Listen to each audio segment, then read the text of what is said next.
my pleasure to be here with Elon Musk. Jane provided, I thought, a great introduction, but I just wanted to add one more thing before we get to questions. When Elon was 23, he got out of college. He went to San Francisco, the Bay Area, with a car, a computer, and $2,000. I think that's right. And he started a company called Zip2. It was sort of like what the early Yahoo was. It was an online directory. 4 years later, when he was about my age, he sold the company for just over $300 million to Compaq. And I bring this up not because it was the largest internet company acquisition at the time, but because he's done so much stuff since then that nobody even remembers this, this initial success. True, Zip2 doesn't get much play. So I'm going to ask him some questions. We're going to go through. He's got, as Jane said, 3 mind-blowing companies. And then hopefully we'll have some time for you all to ask him some questions. So start thinking, and we'll get to those. So I'm going to put up something that probably looks familiar to most people here. This is the homepage of PayPal in 2000. Elon was a co-founder, and the company was sold to eBay in 2002 for $1.5 billion. And we all know what PayPal is today, but I was hoping you could sort of share with us kind of what your vision was from the beginning. Well, it certainly evolved over time. Initially, after selling Zip2, I wanted to do something more on the internet, and it seemed to me that there hadn't been all that much innovation in the financial sector. And given that money is kind of just an entry in a database, and it was low bandwidth, so it didn't require some big infrastructural upgrade to the internet, it seemed it should lend itself to innovation. So I try to think of what could be, what was something compelling that could be done. And I thought, well, if we can combine all types of financial services in one, so you could have like mortgages, like basically all your entire financial relationship seamlessly integrated together in one place online, that would be cool. And then there was a little feature that just seemed like an obvious feature, which was the ability to transfer money from one person to another by entering a unique identifier like an email address. That was like just a sort of a little feature, but then whenever we demonstrate the product, people wouldn't get excited about the consolidated financial services, but they would get excited about emailing money. So we started focusing our energy on that, and that really ended up being the big driver of growth. Right. So it sort of went from a super bank, I think that's what the media called it at the yeah, time. like a super financial services thing. Yeah. To really narrowly focusing on email payments. Although I should point out that actually a lot of people aren't aware that a lot of the success of PayPal is due to the underlying financial services that are there, such as the money market fund, which is one of the highest yielding, in fact, I think the highest yielding in the country, and the fact that there's a PayPal debit card, which operates off the MasterCard system, so you can buy things, buy things in the real world, and get cash from an ATM that directly taps into your PayPal account. Those are actually very important to the PayPal business model. Right. So you were CEO of the company for most of 2000, I think, and you went and 99, yeah. And 99. So like 2 years, basically. PayPal merged, sorry, Elon's company merged with another company. Yeah. It became PayPal. Right. He was running the company. He went on an investment raising trip, and when he got back, what happened? Well, yeah. So.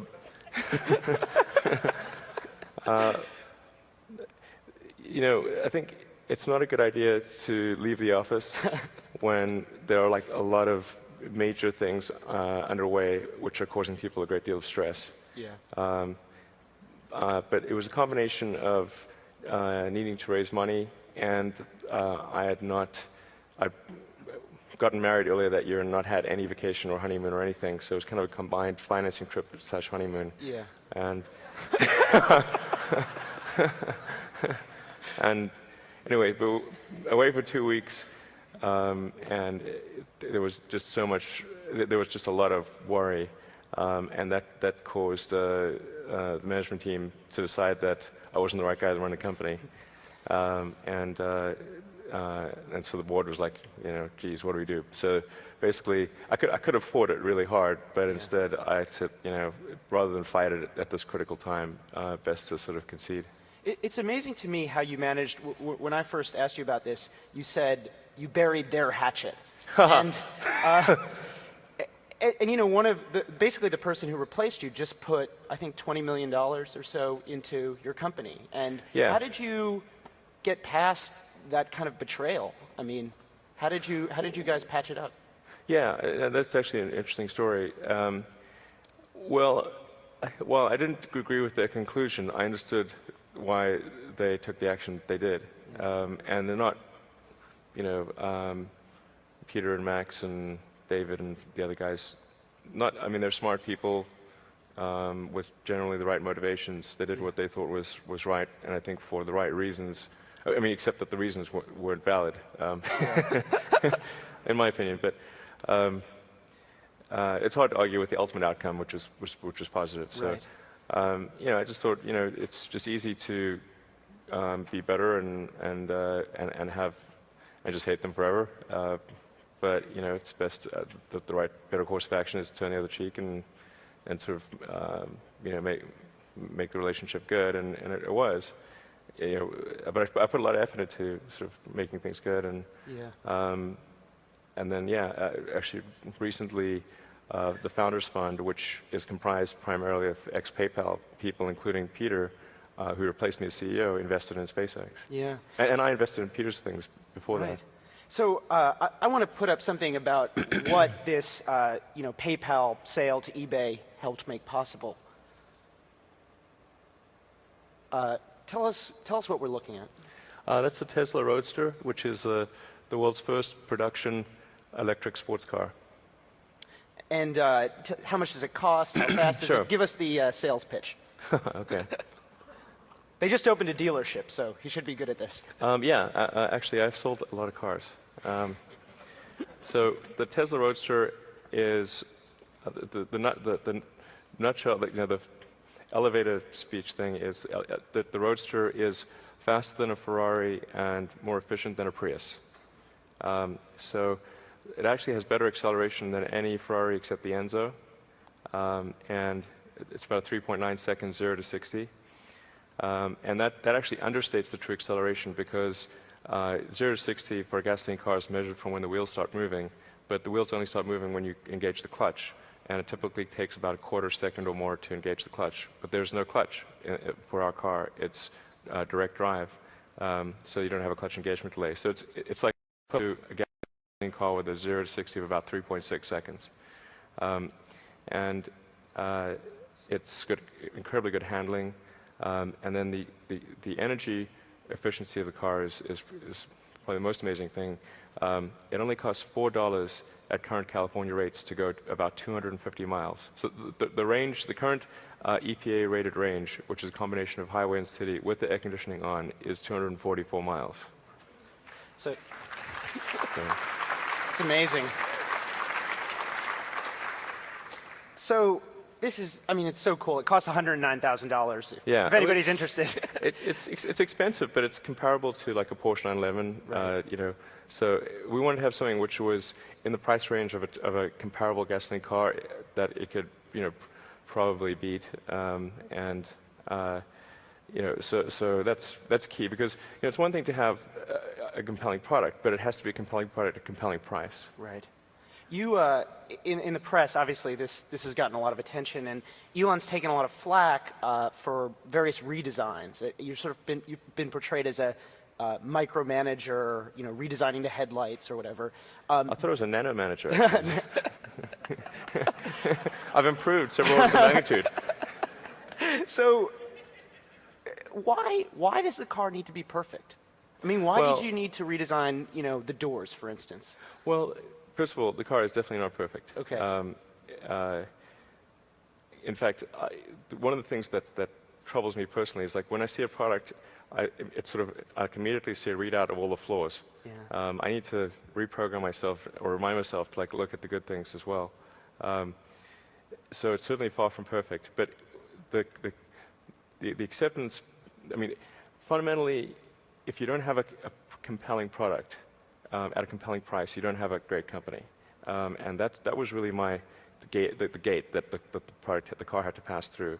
And so there were things like the door sills, because we used a chassis that was inherited from Lotus Elise, In retrospect, we should have completely redesigned the car and not used any Elise componentry, because we really, it's sort of like you go into a house and you think you'll just change this or that and it'll be all okay, and then you end up changing everything in the house. It would have been better to just level the house and start and do something new, because our car is 30% heavier.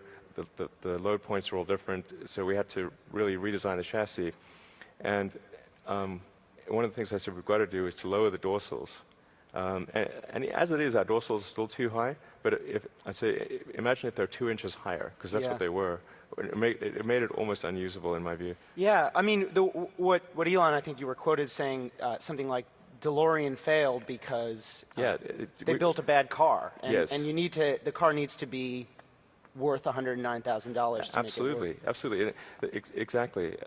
If you don't, exactly, we did not want to create another DeLorean, and the DeLorean kind of looked kind of cool, but it was really weak on performance. Yeah. It was unreliable, and there were lots of little issues with the car, and we just didn't want to be in that situation. And it's not like, I mean, we could have built a worse car and still sold a bunch of them, but if you don't sell enough to make the business look attractive to future investors, you're not going to attract the capital to take it to the next level, or even to sustain where it is. How many orders have you taken? So 1,200 deposits. Wow. So we only take orders when somebody puts down a deposit of at least $5,000. Yeah. So I'm going to move to another company, but you told me that the last successful car startup was Jeep in 1941. Yeah, in the U.S., yeah. In the U.S. So doesn't that kind of say something bad about going into the car business? I mean, why go for this? Well, certainly I would not have done this if it were a gasoline car. So this is not about, it's not because I thought the world had a shortage of sports cars that we started Tesla. It's because it's very important that we accelerate the transition away from gasoline, for environmental reasons, for economic reasons, for national security reasons. It's very, very fundamental. And frankly,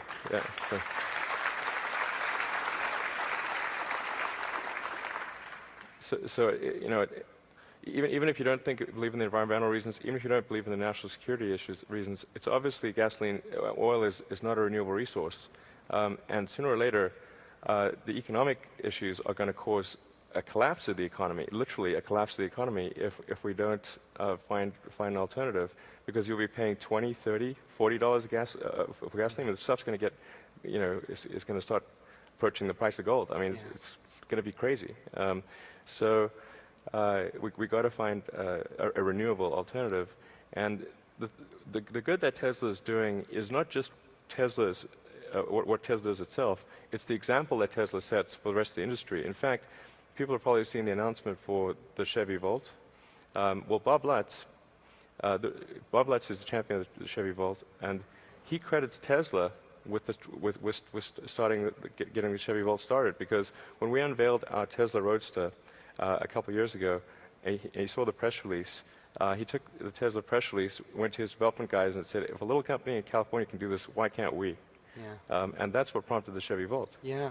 Well, let's talk about how we power these things. That's a picture of the workshop in just south of San Francisco, right? And then this is another company that Elon, this is probably the one that you're maybe least involved with on a day-to-day basis, but it's Solar City. And sort of the elevator pitch for this one is, as you've told it to me before, is you're going to do for solar power what Dell did for computers, which I think is such a nice way of putting it. And I was hoping you could just unpack that for us a little bit. Certainly.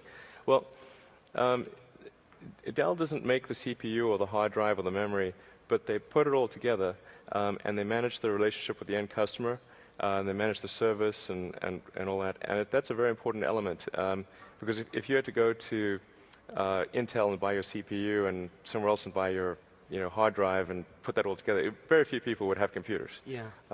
So Solar City is about packaging that all, making it really easy to use, just basically make one call, it's just seamless and painless. And then they also have a lot of innovation on the financing front. So they did a $300 million debt facility with Morgan Stanley that allows the end consumer to sign up for solar power, put no money down, and your utility bill decreases. So it's a complete no-brainer. Now, it doesn't work for every house because your house has to be, south face, have a south-facing roof and be of sufficient size, and you have to be in an area where electricity is not super cheap. Yeah. But it works for a lot of houses, and maybe probably a third of the houses in California, something like that. And so they've just enjoyed phenomenal growth. I mean, they're literally growing as fast as they can hire good people. I mean, the numbers for the month of August came in, and SolarCity is as big as the next 5 solar power providers combined in California. So, and all credit to them. I mean, really, it's a phenomenal job. I mean, I was sort of weigh in every now and again, like, yeah, how about this, or how about that? But really, I deserve very little credit for SolarCity. No nano managing there. No, not at all. Yeah. Thank goodness. So Jane brought up Mars in her introduction. And, you got out of PayPal and Zip2, with a lot of money. And I'm sure people in this room have had this happen to them, and many people will have it happen sometime in the future, I hope. And instead of buying mutual funds or, I don't know, doing what everyone does with several $100 million, you decided to... Mortgage-backed securities, they're great. You decided to start a rocket company with the express purpose of, well, making it cheaper to get stuff in outer space and then eventually going to Mars, or helping humanity go to Mars. And I just wanted to know, why? Why do that? It isn't obvious? Well, when I was in college, there were sort of 3 areas that I thought of what's really going to affect the future of humanity in a significant way. And the 3 things that seemed to be most significant to me were the internet, the transition to a sustainable energy economy, and the third was the extension of life beyond Earth, becoming multiplanetary. I didn't think I'd be involved at all in option 3, but the reason I think it's important is it goes to how we decide that anything is important. And the lens of history is a good way to distinguish what seems important in the moment from what is truly important over the long term. And if you zoom out and look at a long enough period of time, say the 4 billion year history of Earth, and the evolution of life itself, then there's only about half a dozen or so major milestones in the history of life. There's obviously single-celled life, multicellular life, differentiation to plants and animals, the transition from oceans to land, mammals, consciousness, and then also on that scale would fit life becoming multiplanetary. It would be, I think, at least as important as life going from the oceans to land, probably more important or more significant, because at least that was a gradual transition. If things got a little uncomfortable on land, you could just hop back in the ocean, and that's not really feasible on interplanetary journeys. So, here we are. It's sort of the first time in the 4 billion year history of Earth that life has been able to go beyond Earth, and that window may be open for a long time, and I'm optimistic that I hope it will, and I'm actually fairly optimistic about the future of Earth. But something may happen that closes that window and prevents life from extending beyond Earth, and that risks the extension of life, or at least consciousness as we know it, and that would be a terrible thing. Yeah. Life is a terrible thing to waste. So I want to give people a sense of what kind of we're talking about. So we just have a short, this is, building the rocket, and this should give people a sense of it.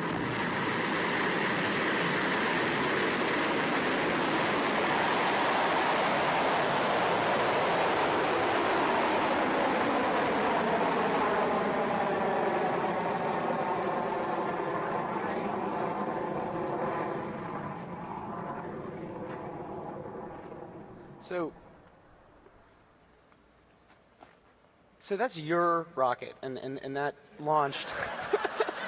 Yeah. that launched. What about three weeks ago or 4 weeks ago? Yeah.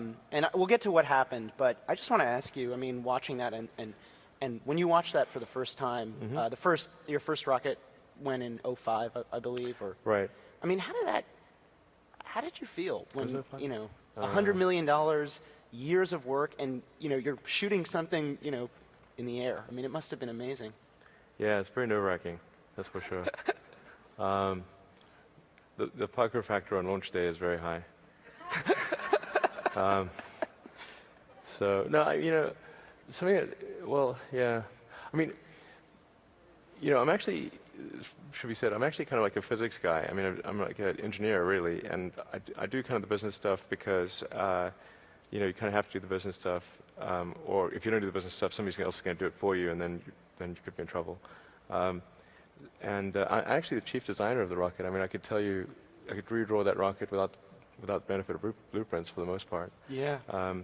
So it's sort of like seeing my baby go up there, and it's pretty scary. Yeah. So there have been 3 flights so far, and each one has obviously the goal is to get into orbit. Each one has sort of not made it. How did you deal with the? Well, we got to space. Okay, you got to space, but it Yeah. didn't. You didn't get where you wanted to go. Not all the way. Sorry. Well, So, you don't necessarily go all the way on the first few dates. SpaceX has. Got to work your way up there. But certainly flights 2 and 3 got to well beyond the boundaries of space. Didn't get to full orbital velocity though. Yeah, but I mean, you've got SpaceX has several hundred employees, and obviously you said it was like your baby. I mean, how did you deal with it personally, and then how did you deal with the company as a manager, sort of helping them get past it, and helping your customers get past it, obviously, to keep their money, because nobody's taken their money out of Right. SpaceX. They've sold 12 flights, and none of the customers have asked for their money back. That's true. So how did you do that? Lots of therapy, lots of hand-holding. It was just, I think the customers that have signed up for SpaceX are pretty sophisticated. They understand that in the early attempts at flight, in the development phase, essentially, we call it the beta phase if it was software, there will be crashes, and things won't necessarily go 100%. They obviously do expect that once we get out of the development phase, that there will be good reliability. And that really is a function of eliminating design-related issues. Yeah. The last launch had a problem because we had a brand new engine on it that had a thrust transient that was longer than the last one, and so there was an issue following stage separation. Right. But generally, they're quite sophisticated customers, and they understand what's going on. And actually, the first 3 flights were paid for by, well, the first 2 were paid for by DARPA, the Defense Advanced Research Project Agency, and the third one was paid for by the Air Force Operational Response for Space Office. And the outcomes they were looking for were not really the delivery of a satellite to orbit. They were actually looking for demonstration of rapid launch. Right. And Which so you they showed actually them. felt that we were fully paid for 3 flights. Right. So I'm going to ask one more question, and then we'll have some time for a quick Q&A. There's another rocket that looks just like this right now in the Marshall Islands, where SpaceX launches from, and I think you told me it's going to go on This on coming week, Tuesday, hopefully. or hopefully this Yeah. week. And you told me, and I think you've written this elsewhere, that starting a rocket company it's so risky. It's like playing Russian roulette. And Well, each launch is a bit like Russian roulette, yeah. okay, and But Russian roulette, it's worth pointing out that you're probably going to win. but I wanted to ask you, Russian roulette, how do you know that you're dead? I mean, when do you stop? When do you say, you know what, I'm not going to make it? Or how do you know? I think if we run out of money. But we actually, I know this sounds crazy, but we were profitable last year. We're going to be profitable this year. I'm not a big profit, it's a fairly small profit. And we have enough funding on hand and with existing contracts that are independent of Falcon 1 to last through the end of next year. Okay. So I was just told, I guess we don't have time for questions, and I'll let that be my last question. Okay. But Elon, thank you so much for being here and just sharing your story with us. It's so inspiring. And thank you. Thank you.